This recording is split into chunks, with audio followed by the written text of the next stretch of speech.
धोखा ना खाओ, परमेश्वर ठट्ठों में नहीं उड़ाया जाता। परमेश्वर की आराधना यदि उसकी इच्छा अनुसार न हो तो ठट्ठों में उड़ाने के बराबर है। परमेश्वर की आराधना पवित्र शास्त्र के नए नियमानुसार न हो तो ठट्ठों में उड़ाने के बराबर है। परमेश्वर की आराधना यदि आत्मा और सच्चाई से न हो तो ठट्ठों में उड़ाने के बराबर है। और परमेश्वर के वचनों को ठीक रीति से काम में नहीं लाना भी ठट्ठों में उड़ाने के बराबर है। इसलिए सावधान रहे। परमेश्वर शारीरिक नहीं कि कोई शारीरिक दशा में परमेश्वर को प्रसन्न कर सके। इसलिए कोई भी शारीरिक दशा में परमेश्वर को कदापि प्रसन्न नहीं कर सकता।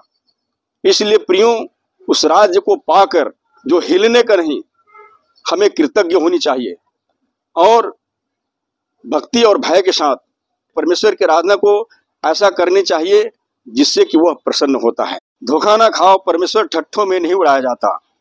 परमेश्वर की आराधना यदि उसकी इच्छा अनुसार न हो तो ठट्ठों में उड़ाने के बराबर है। परमेश्वर की आराधना पवित्र शास्त्र के नए नियमानुसार न हो तो ठट्ठों में उड़ाने के बराबर है। परमेश्वर की आराधना यदि आत्मा और सच्चाई से न हो तो ठट्ठों में उड़ाने के बराबर है। और परमेश्वर के वचनों को ठीक रीति से काम में नहीं लाना भी ठट्ठों में उड़ाने के बराबर है। इसलिए सावधान रहे।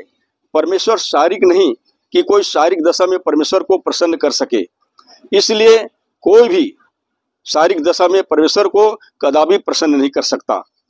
इसलिए प्रियों, उस राज्य को पाकर जो हिलने का नहीं, हमें कृतज्ञ होनी चाहिए और भक्ति और भय के साथ परमेश्वर की आराधना को ऐसा करनी चाहिए जिससे कि वह प्रसन्न होता है।